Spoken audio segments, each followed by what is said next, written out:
Welcome back. I'm Dr. Guila Benchimol, the Senior Advisor on Research and Learning at SRE and a Principal Researcher at the OU Center for Communal Research. We're honored to invite you today to a conversation on accountability and repair in our spiritual communities with our esteemed panel. Today, we will be learning with and from Rabbi Hara, the Chief Executive at the Central Conference of American Rabbis in the Reform Movement, Rabbi Elyse Wechterman, the Executive Director at the Reconstructionist Rabbinical Association, and Rabbi Sheryl Katzman, the Senior Director of Member Engagement at the Rabbinical Assembly with the Conservative Movement. Welcome. This conversation adds a Jewish lens to the previous session on models of accountability. Here, we are going to focus on the current and upcoming work of our esteemed panelists to create change in their denominations around clergy and ethical breaches, including sexual misconduct. We do want to acknowledge the challenges and limitations to this conversation. These issues are alive for all of our panelists, and they are currently wrestling with historical instances, current challenges, and the need to create cultural change in their movements. We will not be able to speak about anything connected to ongoing litigation or investigations. Nevertheless, SRE is grateful to them for participating so that we can learn about their efforts to create change. In acknowledging the current challenges and noting that there are specific things we cannot address today, we want to give voice to this important conversation. Thank you so much to all of you. So I'm going to begin by asking if you can each please speak about the systems of accountability or processes that you have put in place or are working to create in your respective denominations. Rabbi Person, we're going to begin with you. Thank you. Our system was created a while ago. It was created in the 90s. And since that time, it's been continually upgraded and revised because the understanding of accountability continues to change over time. And so among the changes that have been put in place, for example, today we have a public-facing page on our website which lists rabbis who have been expelled, suspended, or certain kinds of censure, along with not only their names, but along with the part of the code that they violated. So that's really out there. It's in the public. Anybody who Googles them will find it, because we want that's an important piece of accountability, that information is out there in the public. I think another kind of accountability is that we now regularly include lay people in the process. So that, for example, there's a layperson who sits on the ethics committee. There's a layperson who sits on our board of appeals. There's a layperson who sits on our EPR, which is the committee that continues to revise the code every year. And that's true on investigation teams as well. So that's a different kind of accountability, but one that is really important as well. Thank you so much, Rabbi Person. I'm going to turn to Rabbi Wechterman. If you can address the efforts that you and your organization have created around change. Sure. I think it's important to say, and I think that Rabbi Person addressed this as well, that this is part and parcel of the responsibility of rabbinic associations since forever. The Reconstructionist Rabbinical Association was founded in 1974. Our first code of ethics came into being sometime in the early 80s and has been a continual part of the work that we have done since our founding. That being said, there have been lots of changes since the 80s, since we all know that the way that we look at these issues and the way we talk about them are completely different. So it's been an ongoing process of change. In 2007, we adapted a far-reaching, very broad code of ethics that at the time was ahead of the curve and was really seen as sort of the widest and the broadest. That, of course, was already a number of years ago, and many other organizations have caught up or surpassed, and we're still continuing to revise that.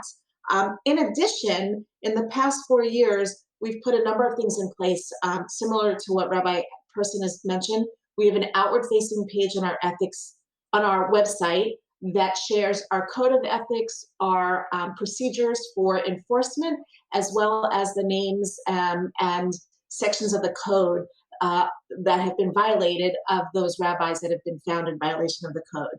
We've also instituted a required annual review of our ethics code for our members. Every member of the association must sign every year that they have received and read the updated code. We also have instituted ongoing ethics training courses. We offer four seminars a year on different sections of our code, and we do this in partnership with the Center for Jewish Ethics at Reconstructing Judaism. We are in the process of working toward making some aspect of that training required on an ongoing basis. We're not there yet, and at the moment it's voluntary, but they are filled every year. And we are working toward required ongoing ethics training.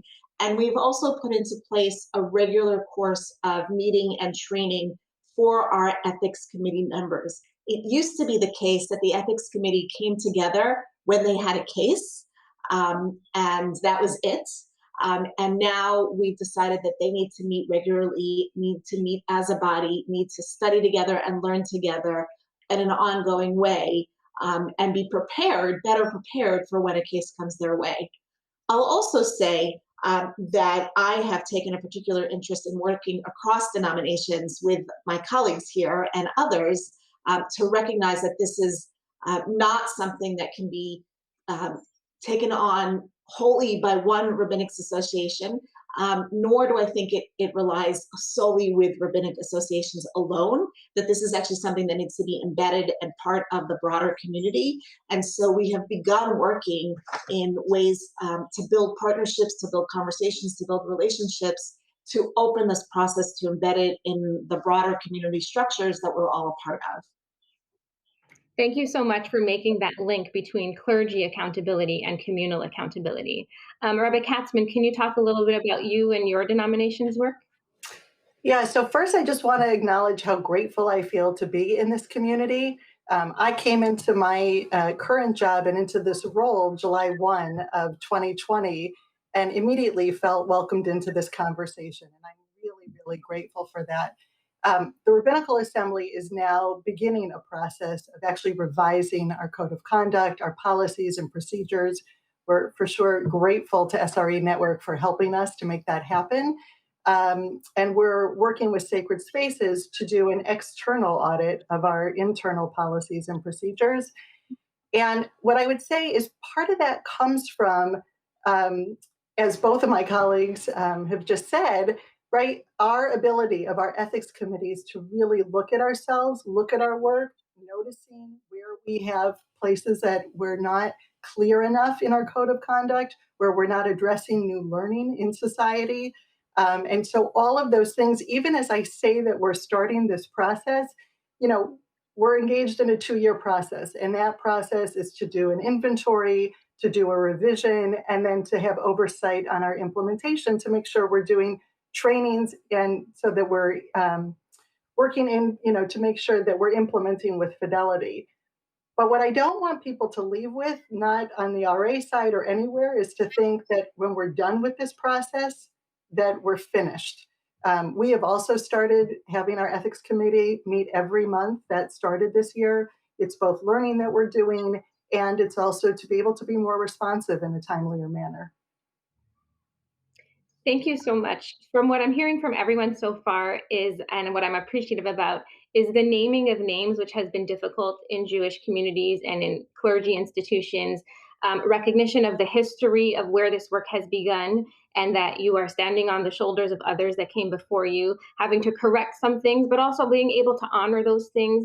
And as well as Rabbi Katzman said, that it is a continued effort that sometimes requires outside experts, that rabbis cannot always do it themselves. And you said much more than that, but I just want to name those points that I heard. So I'm going to ask you three to please respond to why did you or your organization tackle this work, and what influenced you to do this? How is this work of accountability around clergy central to the rabbinate and to Jewish values? We're going to switch up the order. I'm going to begin with Rabbi Wechterman, please. Thank you. Thank you so much. I'm so glad that you asked that question, because I do think that this is absolutely central to the work that we do as rabbis, and to the work that we do as Jewish communal professionals. We work to build, first and foremost, sacred community. That's what we do. And that job of building sacred community is a trust that we hold.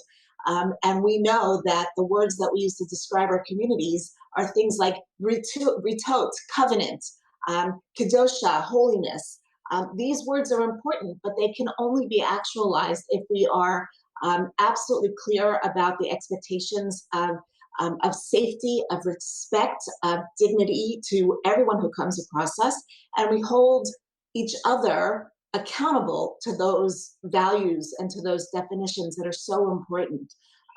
When we build Jewish community, we have an obligation to care for everyone who comes across our doorway, anyone who comes into the pathways that we seek to build. And that includes both the most vulnerable, but also the most powerful, and all need to be held accountable. And we're taught again and again and again in our text that we should not be lenient with the wealthy, nor should we be over strict with the poor, and all sorts of teachings like that come from Talmud and elsewhere, to say just how important it is that we have a system of justice, of equity, of integrity in building our communities. We can't have a holy community. It is impossible to have a kihila kadosha where there's someone who is not safe by virtue of the actions of other people in that community. So to me, this is a grounding for one of the reasons why I became a rabbi. I will say before we pass it off, just to be clear, that our commitment to that was strong and clear and articulated before the Me Too movement broke. And I believe that the Me Too movement has helped us recognize how much more work we have to do and how urgent that work is. So I don't actually think that it was a wake-up call for us. I think we knew what had to be done. It was, I think we're calling it an accelerator for the work that had to be done. I love that framing. Thank you so much. Rabbi Katzman, can you talk about what influenced you and your organization and how it relates to the rabbinate and Jewish values? Yeah, I also love that idea of accelerator. I think that is so true for our work also. I think we started this work because our membership said we need to do this, right? As they looked at our code of conduct, as our ethics committee looked at their work, it was just time for our Jewish values to lead us to move communities forward in this way. I would say one, what are the values guiding us? Like our Jewish texts have so much to say about our obligation to put into place the protections that safeguard ourselves and safeguard others from harm and from dangerous situations. And that is one of those, primary values that guide our work. I think we're also learning so much collectively, right? Both as a Jewish community in society about what are the structures that promote a culture that we're trying to create. So when we think about conversations like restorative justice and repair and tikkun that are going on in the world, I think our tradition has a lot to add to this conversation. So I also think it's important that we're engaging right now. And I would just echo what Rabbi Wechterman said about, what does it mean to create a kehila kadosha? And I try in our most difficult moments of the work that to remember that rabbis come to this work because they're trying to create meaningful, sacred, safe, dignified communities that help us on life's journey. And we also know that inherent in doing that is that people bring and are open to vulnerabilities in very different ways when you open yourself up to life's journey. So we have that sacred responsibility both to our communities and to our leaders to make sure that we're creating that culture that honors and protects the vulnerability where that growth can happen. Thank you so much. Rabbi Person, what are your reflections on that question? Well, first of all, it's actually so sort of heartening to be part of this conversation and be talking to the other people who are doing the same work. It actually means so much to be in this conversation. I appreciate that you talked about that this is sort of inherited work that we're all doing. I'm at this work just a little bit longer than you, Rabbi Katzman, and but by a whole year, and so I think that this is our sacred responsibility, right? we have a really important job here to do in making sure that we keep the community safe and that we hold rabbis to the highest standards. And that's really the point of this system, that it's about accountability, that it's rabbis holding other rabbis accountable and maintaining appropriate standards of rabbinic behavior, right? Which is what makes it an ecclesiastical process and not a legal process.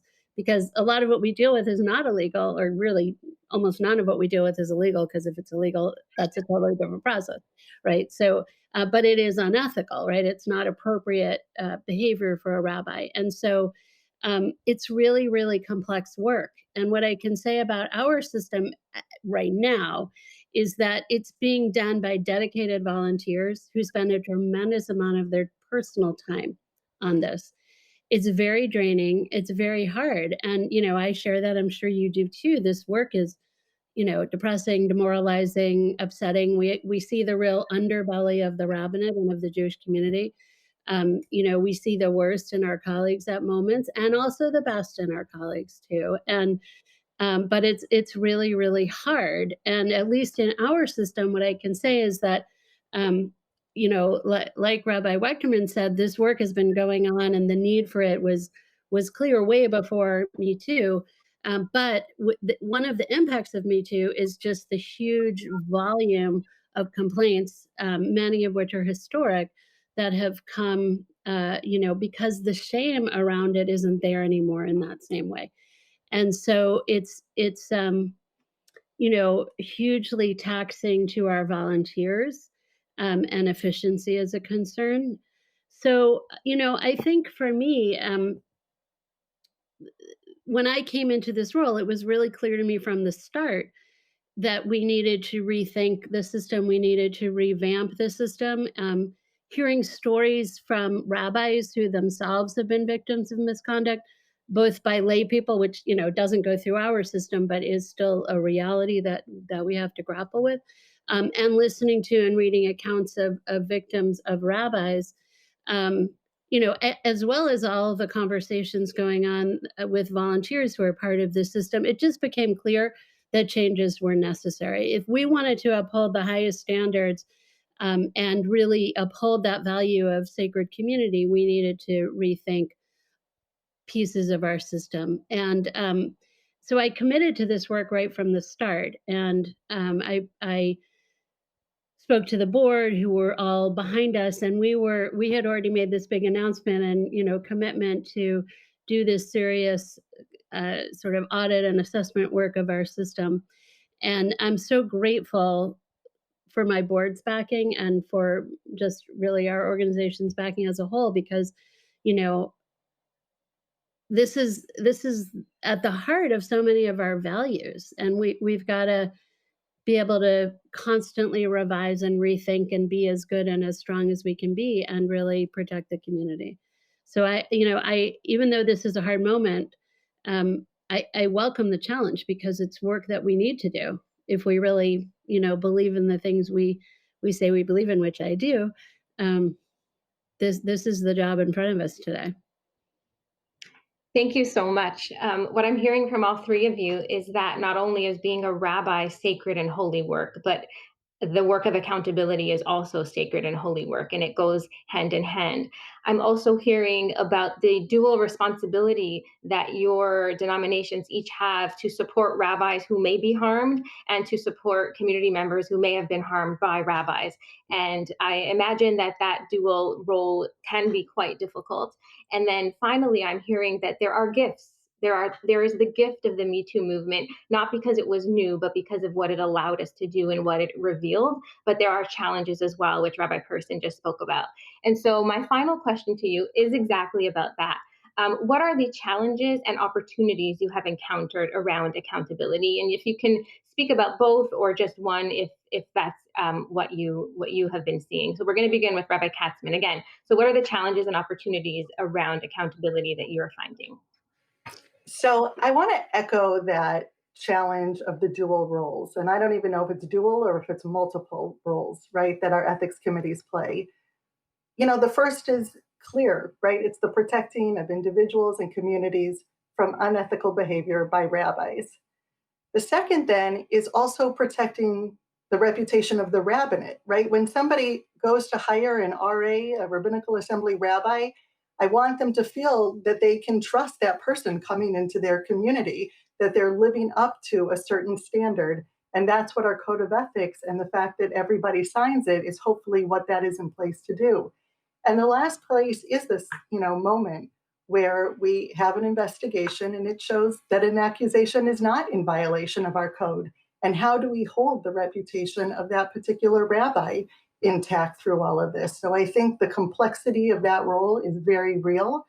And I see opportunities. So I'll say where, sort of begin the opportunities where I started before, which is this community, right? This community of wise colleagues who are able to come together and talk about the big questions facing us as a Jewish community, right? How do we care for individuals who come forward with a complaint, with a concern during and after an inquiry process? I think up until now, I'll say on our end, one of our biggest concerns is we don't have good systems in place to take care of those people afterwards. And who should be taking care and in what way, so that we don't lose people from the Jewish community, so they don't lose the anchor of their spiritual grounding. We think about that a lot.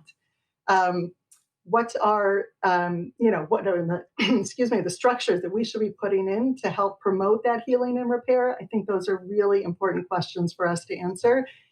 On the rabbinic side, I also want to say that I hope that through our process of revision and through this communal conversation, that our rabbis also acquire better tools and language to come forward when they experience boundary and power violations without fear of retribution to their careers, right? And that they, in their moments of feeling various degrees of powerlessness, which is a lot of what I've heard in some of my initial months, that they're going to find new ways to share their experiences, that we can create safer working environments where they too can thrive.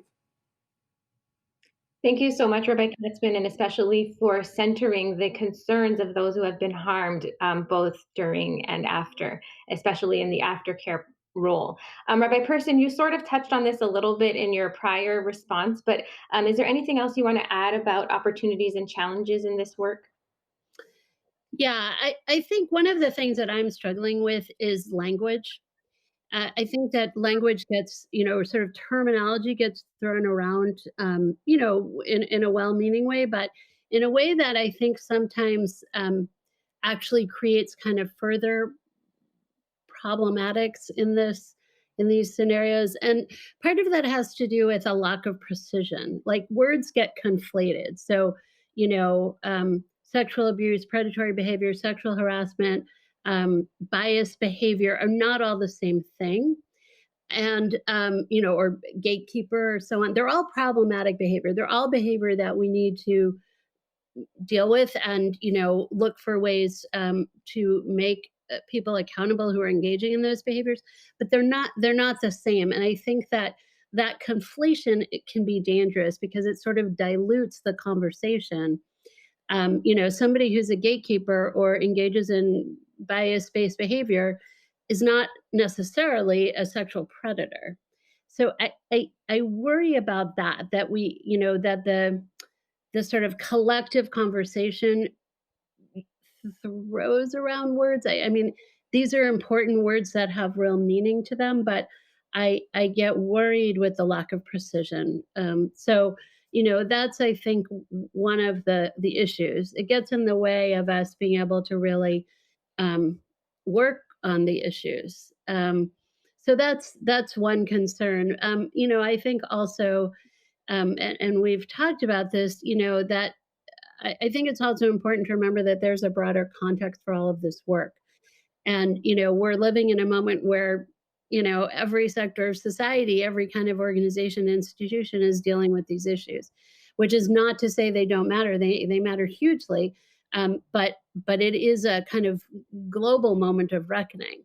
And, I think that there's lessons we can learn from how other organizations and institutions deal with these same questions and challenges. It's really easy sometimes to feel like, oh, we're just like in this by ourselves. We have to solve this huge, centuries old kind of problem. But we're not actually alone in doing this work, and there are resources and there are people like all of you out there, and together I think we can really make some important headway for today and for the next generation. Thank you so much. And, that's why we invited the earlier panelists to talk about the models of accountability in their field and in their groups, as well as I'm thinking about how accountability might look different towards different actions, which is towards different words that you're talking about. So thank you so much. Rabbi Wechterman, can you speak about the challenges and opportunities? Yeah, absolutely. So I want to thank my colleagues, because I think they've covered a large part of what we all talk about and worry about. I have two very specific. One is what Rabbi Person just mentioned, the larger context, and the fact that we're having I would say national, global conversation about what is equity, what is harassment, what is consent, and so if the global conversation is happening and no one's gotten to the end of that conversation yet, it's really hard for us to know too, right? We're part of that conversation and it's unfolding. That doesn't mean it's not important. That doesn't mean we can't be clear about what we do when someone has crossed the line. But defining what those lines are is a live issue that is not just us, not just about us. And so I think that's, as Hara mentioned, I think that's really important. I also have come to the point where, and my colleagues may or may not agree with me on this, but I think that there's an inherent problem of confirmation bias in asking rabbis to hold each other accountable. One of the challenges that I have, and I'm in the smallest association of all of us, under 400 people, just myself as an individual, I have relationships with every member of my association. And it is by definition my job as the executive director of Rabbinical Association to fight for them every single day, to make sure that they get good jobs, to make sure that they're treated well in their jobs, to make sure that their negotiations go well, to make sure that they have good professional development, to make sure they have conventions to go to. It's all about supporting them until someone accuses one of them of crossing a line. Then it's my job to kick into gear the ethics committee and that procedure to investigate, make a judgment, and hold them accountable. That's a really hard switch. And I do think that moving in the direction of making sure that we invite lay people into the conversation and having lay representatives on our committees is the first step. But I actually think it's a much larger conversation than that. I think this is a communal project. And I hope someday to be able to be doing this work in partnership with our lay leadership, not just as an add-on, but as an integral part of the entire conversation. Rabbis who do this work do it as volunteers in addition to their work and are not trained to do this. We do as much training as we can of our ethics committees, but it is not it's not why no one goes to rabbinical school so that they can sit on an ethics committee and try to figure out and be in judgment of their colleagues. That is not why anybody has gone to rabbinical school. So saying that, I think it would be behoove us to acknowledge that and say to the community at large, we need your help and we want to be in partnership and figure out a system that brings us all into the conversation at the very most basic level.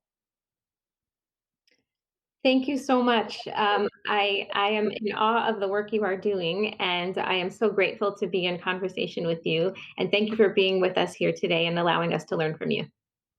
Thank you.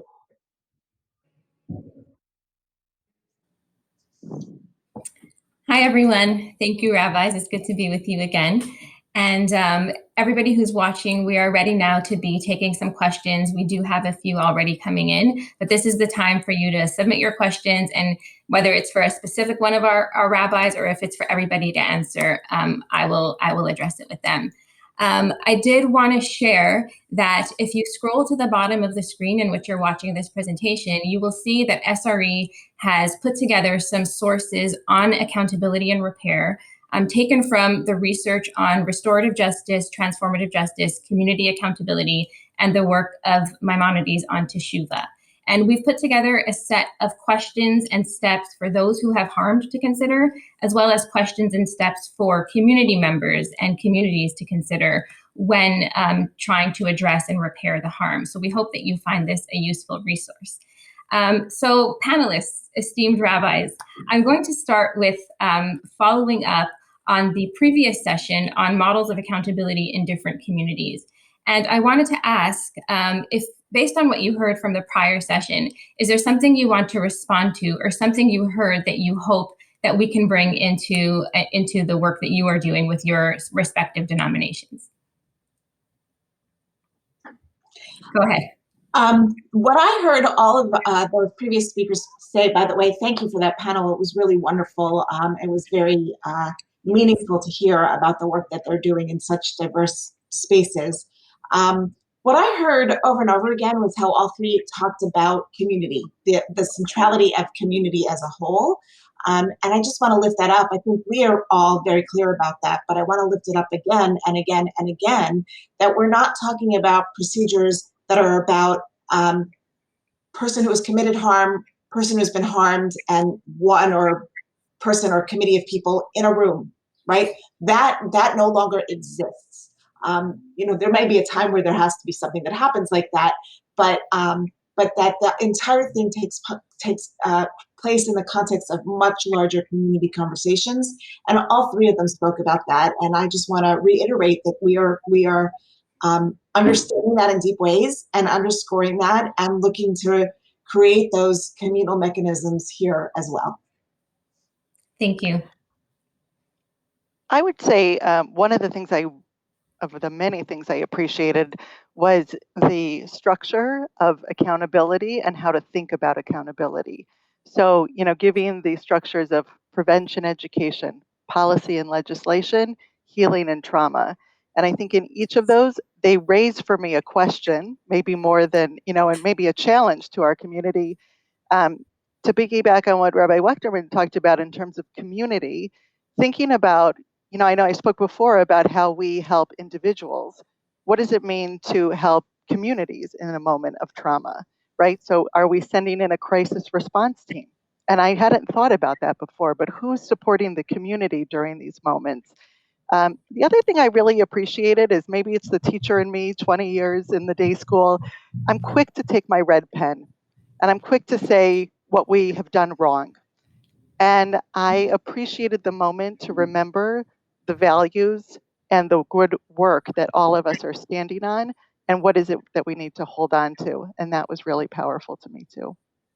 Thank you so much. And I want to highlight that in our steps that we put together around accountability, SRE's work has very much been focused on organizations, but this document is specifically focused on communities. And so it's raising that exact point up. And it's also why towards the end of today's sessions, we're going to be having a joint breakout session with the participants, whoever would like to attend that one, focusing both on communal and clergy accountability and not talking about them as if they are separate things. So thank you all for raising that up.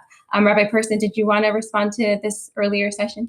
Yeah, first of all, I found it so moving and and really learned so much from it.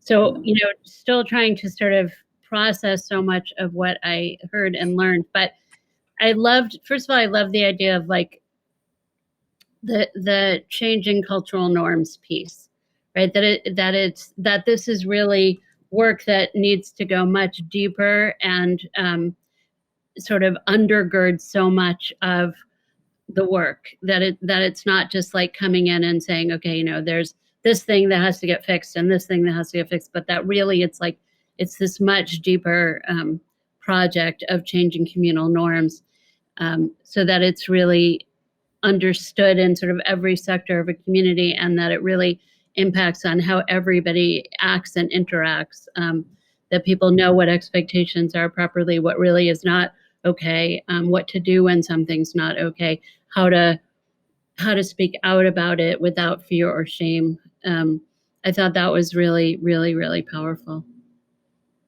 Thank you.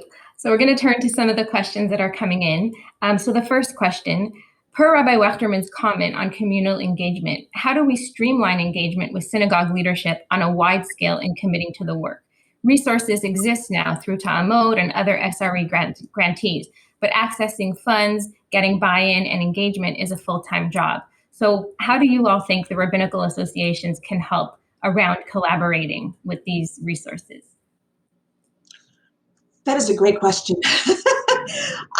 First of all, I don't think it's only the rabbinic associations. I think it is also the synagogue arms of the movement, right? And we have partners there. All of us are, the three of us on this panel are situated in movements that have synagogue arms that have as their job coaching, aiding, and helping synagogues be strong. I think that's really important to put this in that work. And I know that in my movement, I work very closely with the congregational arm. And so, for example, we do send in a crisis response team when there's an issue that has come up in one of our congregations involving one of our rabbis. The other thing that I will say is that, and we talk a lot about this in the Reconstructionist world, let me back up. You can't hold people accountable for things that they haven't been explicitly brought into in terms of accountability. And this is where I'm talking about not just rabbis, but communal leaders as well, right? So communal leaders need to be educated on responsibilities of a rabbi and the accountability of a rabbi, but they also need to be educated on their own responsibilities and their own behavioral, the expectations around behaviors for communal leaders. And so we spend a lot of time in Reconstructionist communities talking about community britot and community codes of behavior and community expectations. And I think that we're seeing this become more and more of a thing that's out there that people are talking about together. And the more work we do together to help congregations and communal organizations have the conversations early, not in a moment of crisis, but at the moment that a new rabbi comes in, at the moment that the board changes over, at the moment that they're buying a new building, at the moment that they decide to create a new congregation, let's sit down and talk about what our expectations of each other are going to be and what the modes of accountability are. If the movements in partnership with the rabbinical associations can say, you need to do this work and we're here to help you, then we get to create a table where we're all at least an acknowledgement of what the expectations are. And then we can talk about accountability and holding people to task when things go wrong. But at least getting on the same page as our expectations is the first step. And I think we need to look to our movement leaders to help us do that. Yeah, I think that one of the, to me, one of the really exciting or positive things about this moment that I really welcome and I'm so grateful for is that in the reform movement, all the institutions now are doing this work in a very meaningful way, and so it helps all of us figure out how to do better, what changes we need to make. And it's not just about each of our individual organizations in a silo, but it impacts on all of us. So as Rabbi Wechterman said, also in the reform movement, we already have a system in place where we do work with the URJ, the congregational arm, when a crisis comes up when a case comes up in a congregation, we're already interfacing with them so that the congregation can get support, the leadership can get information, and so on. So that already exists. But because we're all now really looking at these issues within all of our institutions, how they're managed, what infrastructure is in place, what we should be doing better, what modes of communication should be improved, what ethics codes themselves need to be changed, updated, created. It's a really rich moment in that way for all of us to be thinking about how to do these forms of interaction even more to provide, what the kinds of support and what I was just talking about a couple of minutes ago, this sort of the change in cultural norms. I'm so encouraged by the work that the URJ is doing around ethics codes for congregations, which is a totally new area. And, I think that lifts all of us and helps all of us. Going back to the question, one thing I want to think about is the role of community and how many of our rabbis don't work in synagogue spaces. So on the RA side, we're getting close to 50% of our rabbis working outside the congregational space. So I wonder about, is that geographic community? Is that national, international? So who is that community coming together to have these conversations? I think the other thing that this year has lifted up for us that I think needs to be part of this conversation is also rabbinic mental health. And what are the supports that are being put into place that really support rabbinic mental health? The kinds of positions we have when we have moments to nurture ourselves, right? And to strengthen ourselves and repair and heal ourselves as we do the sacred work of repairing and healing others. And that is something I think about a lot as we think about the communal structures that we want to think about putting into place. Thank you. That's so crucial. And I just want to call out that it's not just engaging with the resources that exist out there and those who are doing the work, but it's also engaging with each other. So you are rabbis in different denominations who are starting to take on very similar work, and you don't need to do it alone.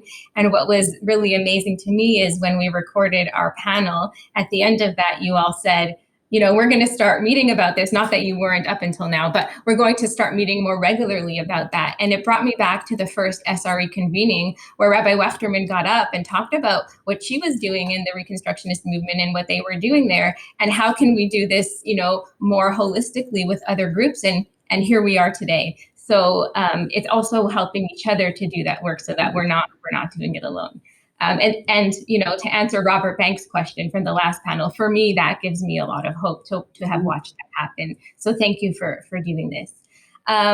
Another question from the panel, another question from the participant is, as an Orthodox clergy person, I'm cognizant of a gap in this conversation.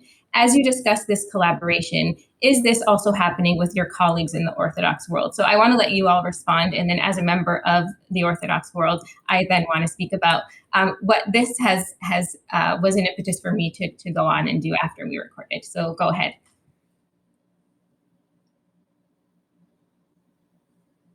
We're not. 3 years ago, I convened a gathering involving as many rabbinical associations and cantorial associations as I could to bring together leaders to talk about this issue. And Mark Dratch, yes, who is from the, I'm going to mess it up now, the RSA, Rabbinic. RCA. RCA, right. So I apologize for getting that wrong. But Mark Dratch was present and was very interested in being part of this conversation. And I know that he has done a lot of work in this field for his association, who are mostly the graduates of Yeshiva University. I've also been in conversations with the association, the International Rabbinic Fellowship, which is the association of rabbis who are graduates of YCT and Yeshiva Maharat. So they are present to this conversation. I have worked to build relationships with them, and I feel like at least I know that I can pick up the phone and call them. We have not formalized that as much, and there are some tricks to how we all get into a room together. Rabbis sometimes play games about how we all sit in rooms together and who sits with who and who sits at what end of what table. But the sense that I have is that we have partners there. They want to be involved in this conversation. Why they're not part of this, I can't speak to that. Maybe you can, Guila. But I feel very much like there's partnership there and that we want to continue to build that. So I will just to the latter part, which is, as I opened this session, that this conversation is very live for you all, and it's quite public as well, which makes it really tricky, but also makes me proud to say that we're not ignoring it because of those things, that despite those things, or because of those things, we are talking about it in the ways in which we can.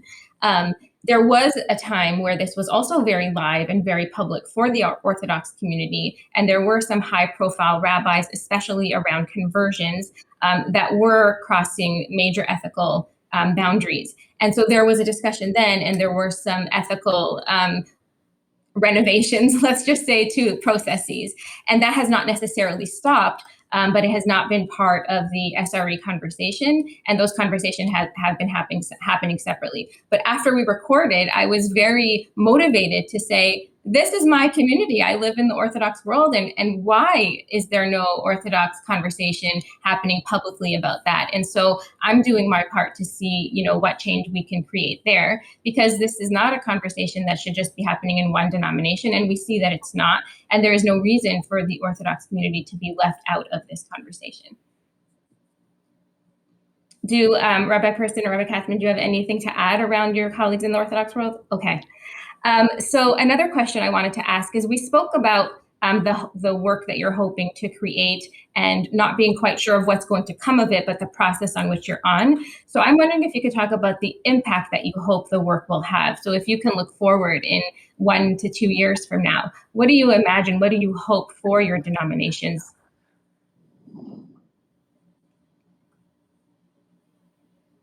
Well, I can start. Yeah, I mean, we are in this weird moment of sort of just being in like that liminal space of like the before and the after. So, but I can talk about aspirations for sure. And I certainly, I know that we hope that there will be a sense of trust, right? That's a really key and critical thing.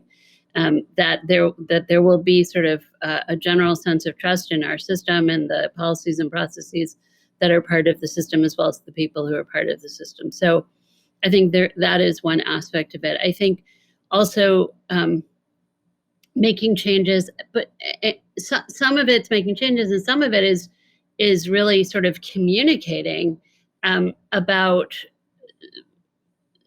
ideas that are out there about the system. So I'll give you a concrete example. There is, for some people, a sense, a fear that retaliation is part of the system. In other words, it's an obstacle for some people to report a case of misconduct or, rabbinic misconduct, because they're afraid of retribution. Some of that fear is, I think, I would like to think, outdated, because our system has changed so much that it doesn't allow for that in the way that perhaps it did in the past, or at least people believe that it did in the past. And there's the communal norm part of it. So when you think about retaliation, there's an institutional piece, right? Like, what's part of the infrastructure, and then there's the what do people actually do with information they have, right? Which we have a lot less control over that part of it. But certainly formally, in terms of infrastructure, in terms of like how the system actually works, I think that there needs to be a real belief out there that the system does not allow for, and in fact works against retribution or retaliation, so that people can feel much more open about coming forward with a claim. I would pick up on that. I think, sometimes when you're in the midst of the process, you start to see the sparks of what might be. And so since we announced both internally and externally the revision work that we are doing, I've had lots of calls from people asking about our work, saying, can I share my story? Because I think it's an important one as you're doing this work. People who said exactly what Rabbi Person just said, I didn't call before because I was afraid of who was going to be on the phone and what was going to happen. So that's one spark that I feel like I'm starting to see, and I hope becomes more of the norm. And I also want to say, this conference and feeling like surrounded by wise, thoughtful colleagues, feeling, the surrounding of community members who really care about this work. And that is a piece that gives me hope of where are we going, and that this conversation isn't going to be in isolated pockets, but really lifting up the wisdom of the community to move it forward. What I'm hearing there is both around the fears of retaliation, but also the fears of not just sharing the story, but receiving the stories. That we need to do away with sort of both, to create that space for both the stories to come out, as well as our ability to respond to them and to create repair where that is needed and wanted. And until we create that space, they're not going to come forward. So in highlighting what you're doing publicly, you were able to receive those stories. Thank you. Rabbi Wechterman, anything on that? Yeah, of course, I absolutely agree and concur and underline everything that my colleagues have said. If I could just look out in a few years, what I want to have happen and what I'm aiming towards is very simple, that we will have a world in which anyone who feels like they are harmed feels comfortable picking up the phone and calling someone to say, here's a problem and I need help. And that there's no fear of retaliation and there's no fear of shame in doing that. That's one. That's where I want to get to. And number two, on the prevention side, I really want us to live in a world where rabbis and cantors and leaders of all sorts recognize when they're getting themselves into, I will say, weakness of ego or period of confusion or overwhelm that may lead them into making some bad choices, which lead to terrible mistakes. There are people who are predators out there, but I will tell you that most of the cases that we deal with, at least in my experience and probably in yours as well, are not about there are predators. I don't want to discount that, but it's not about that. It's mostly, and the places that we really struggle are with people who just have made a really bad decision in a really bad time. Their decisions are wrong, but it could have been prevented by being more aware of their own weaknesses and their own need for a different kind of succor and renewal. So I want to live in a world where rabbis think, oh, my ego is really battered, I'm feeling really needy, I need a vacation. And do that instead of other things. And when there is a problem, someone says, this is a problem, I need to call someone, and I have no doubts about who the right person is to call and that I'm going to be heard. So it's also about creating peer networks for rabbis. Is that one of the things that? Peer networks, the mental health and supports, recognizing, and it's not, and this is not, we work with rabbis, it's not unique to rabbis, but we work with rabbis, so those are the people we're responsible for, but it's also doctors and judges and everybody else who's in a position of power who works longer hours than they should, who's, our country doesn't have the right support systems for families. All of those pressures that are on all people, we need to build better systems to help people detach from that draining reality, which leads into a larger criticism of our world, which I won't go there, but that's very much a part of what we're talking about. All right, so we are coming to the closing of our session. So I did want to ask you to take these final minutes for each of you to share some closing thoughts. If there's something that you wanted to communicate about your work that you wish people knew that you haven't yet been able to, or any closing thoughts on this session, in general. We're going to begin with Rabbi Person. I'm hoping to have some time to think about that one. But we can all take a minute. We can all take a beat, and then. Okay. I guess what I would say is what one thing I would want people to know is how seriously we're taking the challenges of this moment, and how much we are investing, and I mean that in sort of all ways, investing heart and soul, and investing hours, investing money, investing the sort of the best that we can to take this really seriously, to really use this as a moment for learning, for growth, for change. We get it. Like we, as I said, I think in the prior session, like we were. This was. We were planning anyway to do this sort of deep dive and really figure out what changes we needed to make. And now with sort of the added, the outside call for change, I think it's just a great moment, a hard moment, but a great moment to do work that needs to be done. That just is really goes to the core of who we are and who we need to be. So to know how seriously we're taking this and how hard we're working. Thank you. Go ahead. So I would love to say yes to everything Rabbi Person just said. And from the last session, what I'm trying to carry with me in this work as we go forward was when Morningstar said, this is a moment where we're meeting our prayers with action. Yeah. And that for me was just a stunning statement that I'm trying to hold on to very closely. Thank you. Rabbi Wechterman? I think that what I want people to know is that and I think all of us enter this work with humility.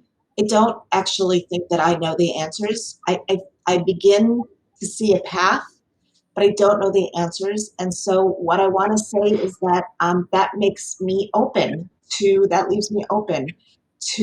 your suggestions, your concerns. I also want to hear the stories that are coming up, that people are calling and say, you need to hear this story. That feels really important. And I hope that that what people take away from this session is a sense that there are open hearts and open ears to listen. We're not going to do everything exactly the way one person suggests. That would not be reasonable. But we are going to listen carefully. I commit to listen carefully because I know that I don't know the answers. Thank you all so much. I want to thank you for your honesty in our conversation and in answering these questions, for your reflection and for your vulnerability. What I'm taking from the last session, the previous one, in addition to just everything that was said there, was what Keshet Star said about, we do this because we love our community, and it has to come from there. And I want every member of every Jewish denomination to feel safe, to feel heard, to feel seen. I want my clergy members to feel safe, to feel heard, to feel seen, and to know how to protect those that they are serving. And so I thank you for doing this work, and I thank you for just being transparent in what is, as Rabbi Person said, a hard moment, but also being honest with that. So thank you all so much. We are going to be taking a break until 11:10 Pacific, 2:10 Eastern, and we will see everybody back. Thank you so much. Thank you.